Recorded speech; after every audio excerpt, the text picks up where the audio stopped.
Hello, Gemini, Sun, Moon, Rising, and Venus Signs. Kamusta kayo? Sana po nasa mabuti kayong kalagayan. Welcome back po sa Star Tarot. Kung bago kayo dito, welcome din kayo. Thank you sa inyong support. I truly appreciate it. God bless you all. Tignan natin ang mga messages dito ni Gemini. Pauna mensahe ni Gemini ay Two of Inspiration. Ayan. So, Gemini, maaari ang iba sa inyo dito is on the planning stage, no? Maaring nagpaplano kayo about trabaho, anong kukunin ninyo, anong a-applyan ninyong trabaho, or maybe that is travel plans, no? Maaring may mga migration dito ang iniisip ang iba sa inyo, or maaring you are planning about saan kayo maglilipat ng country, saan kayo maglilipat ng bahay, yung mga ganun ba, no?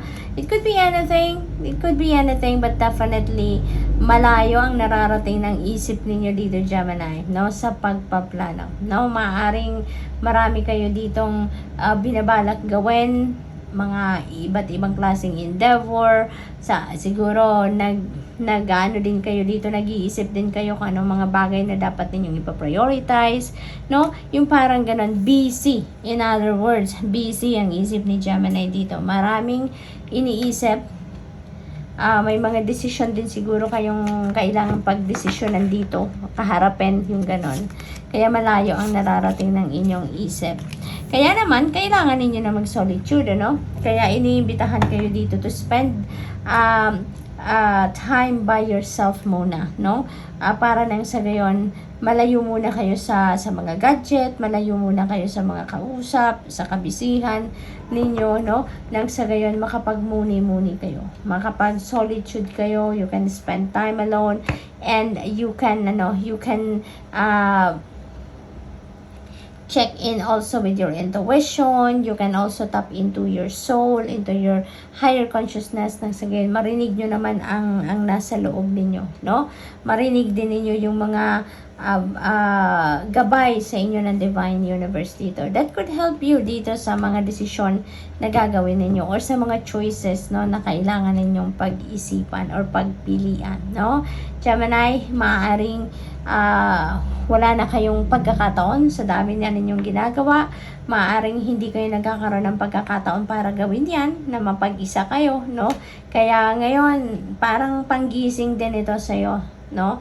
Sa ngayon, na once and for all, Gemini, give yourself time para na mapag-isa muna, nang sa gayon makapag-reflection kayo, makapag-muni-muni kayo, because that might be the thing that you need to do, no? Para makatulong, makagaan sa inyong sitwasyon sa ngayon. Okay?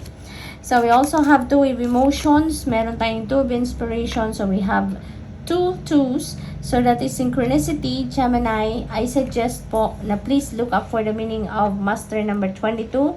Dahil yan po ay very powerful number, no? Yung double 2, that is a master number. So, i-research po ninyo yan. I-google po ninyo yan, no? Dito naman sa two of emotions, this is about partnership, no, Gemini? So, ang napipick up ko din dito for some of you, siguro may kailangan kayong pagpilian dito. No, maaaring manliligaw yan, no?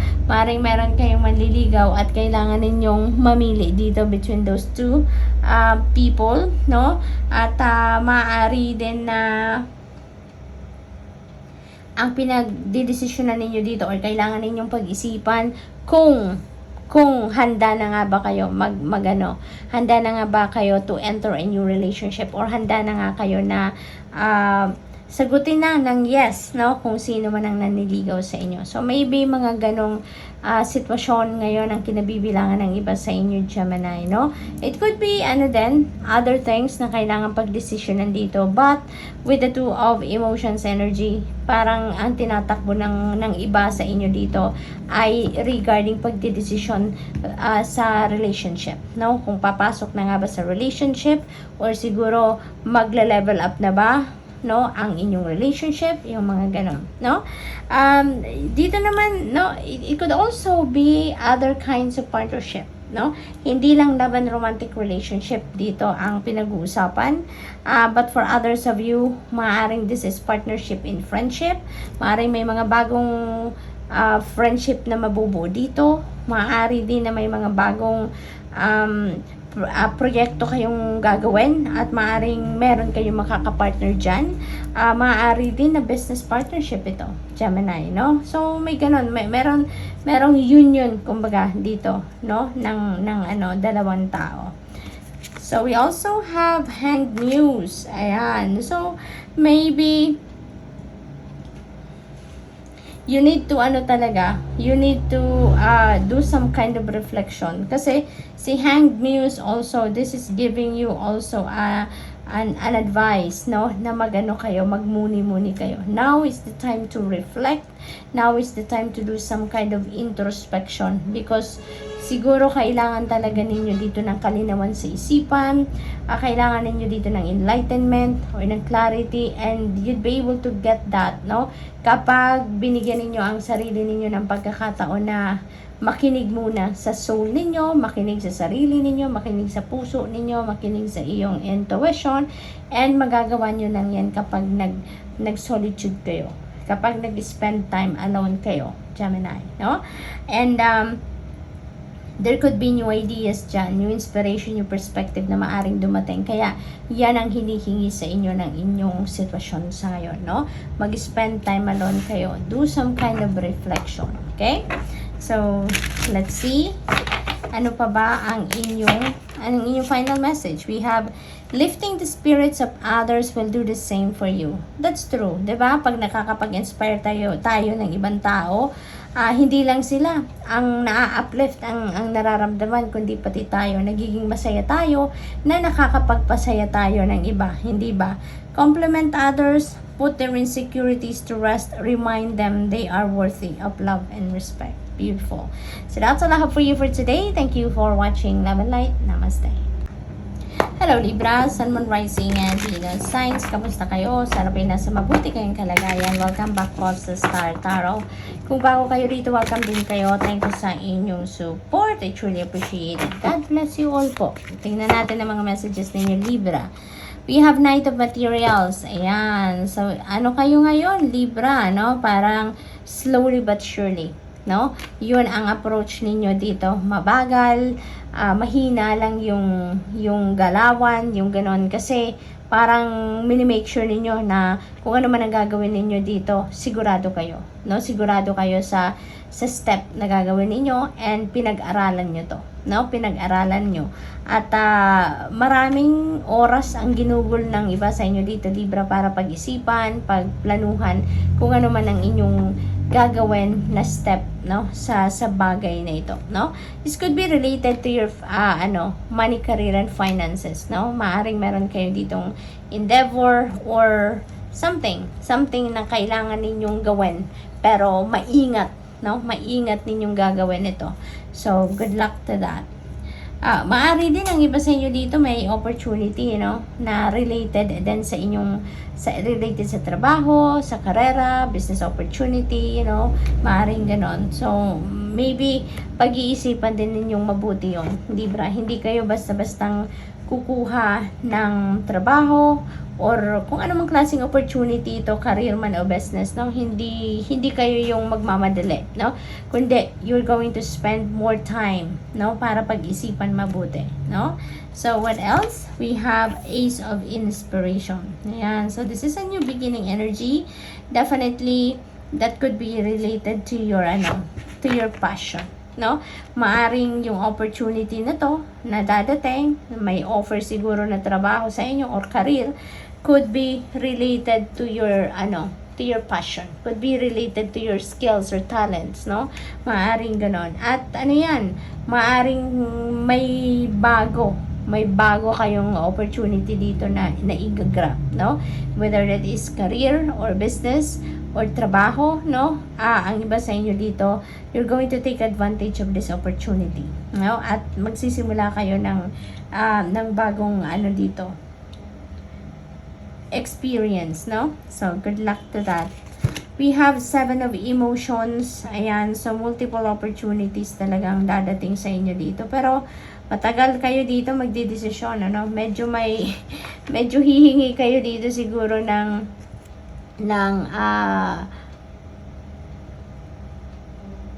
time para makapag-isip, no? Kasi medyo madami-dami kayong pag-iisipan dito. There are multiple opportunities na maaring maibigay sa inyo dito or dumating sa inyo, kaya merong pag-aaral kayong gagawin dito, may pagre-research, may pag-iisip talaga ng malalim dito na gagawin si Libra para na sa gayon makasiguro kayo na ang kukunin ninyo or yung mapipili ninyong choice dito is the best, no? Or yun ang pasok sa criteria ninyo, kumbaga, no? So good luck po.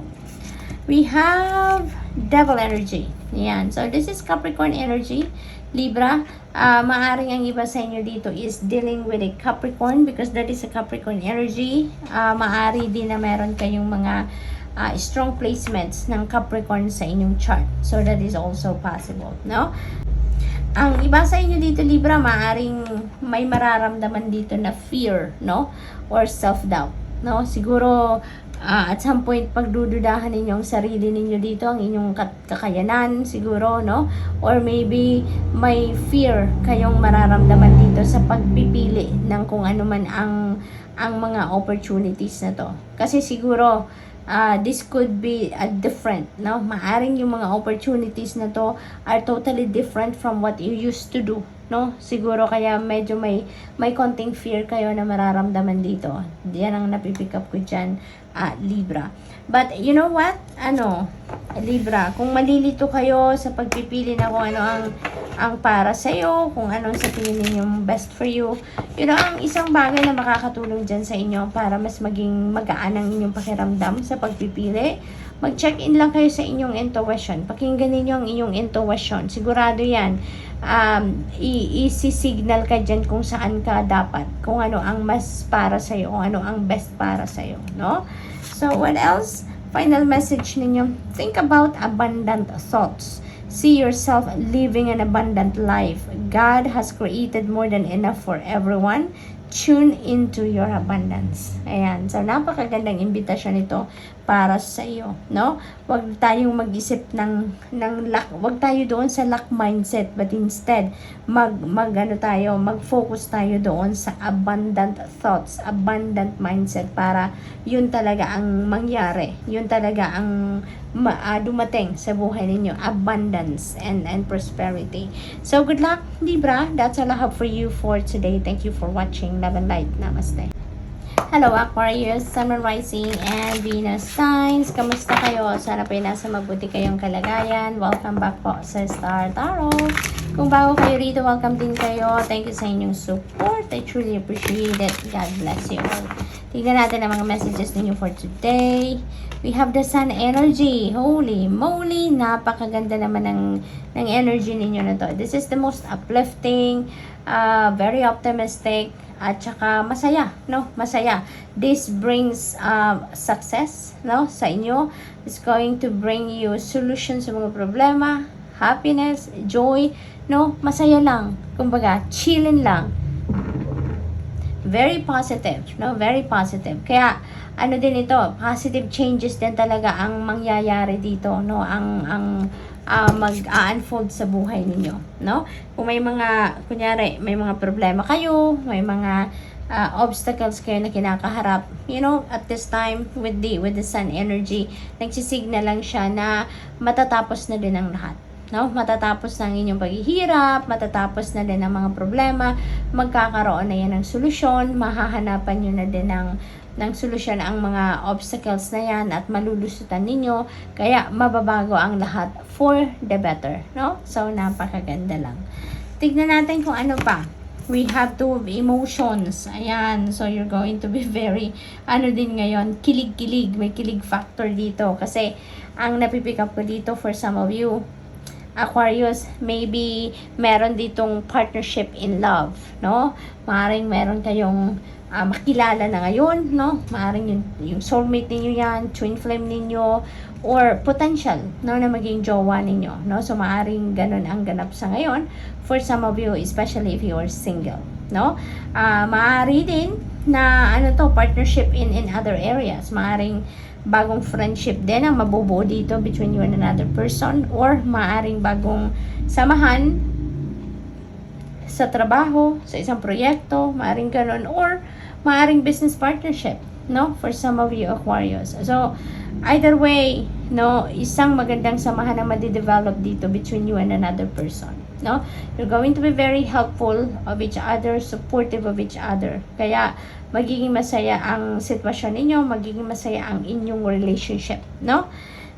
Meron dito parang symbiotic, no, relationship. May give and take, yung ganun.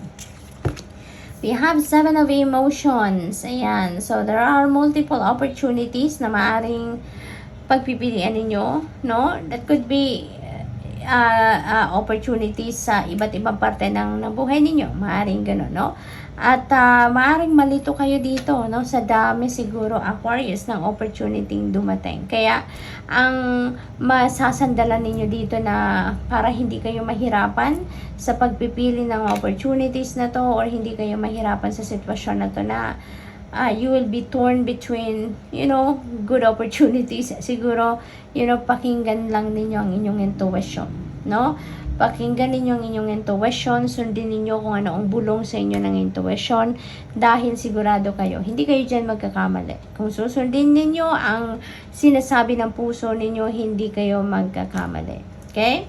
So, what else? We have Page of Emotions. Ayan. So, exciting ang balitang ito na parating sa inyo. Maaring ma-excite ka dito, matuwa, mapatalon ka sa inyong kinauupuan dito. So, isang napakaganda at nakakakilig na balita ang maaring dumating sa inyo. That could be related to opportunity dito, no?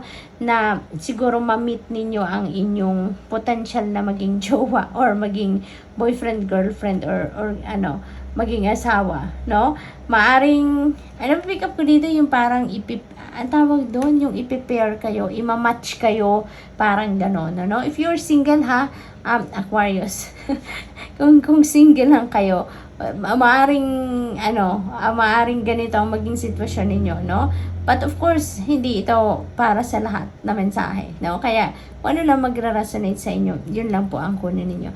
Mayroon na ako napipick up dito na para sa iba sa inyo dito, Aquarius. Maaring merong mag-set up sa inyo, no? Na kakilala ninyo, kaibigan, kapamilya, no? Maaring i-set up kayo with someone para magkakilala kayo. Yung gano'n, no? Yung imamatch kayo with someone. So, yan lang din naman ang napipick up ko.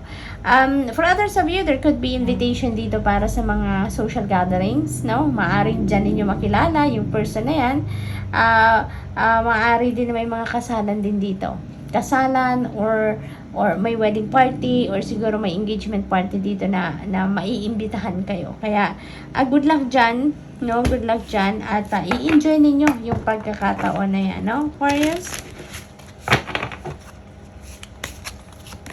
Final message po ninyo ay, may your guardian angel watch over you, give you courage and protect you every day. Ayan. So, Aquarius, that's all I have for you for today. Thank you for watching. Love and light. Namaste.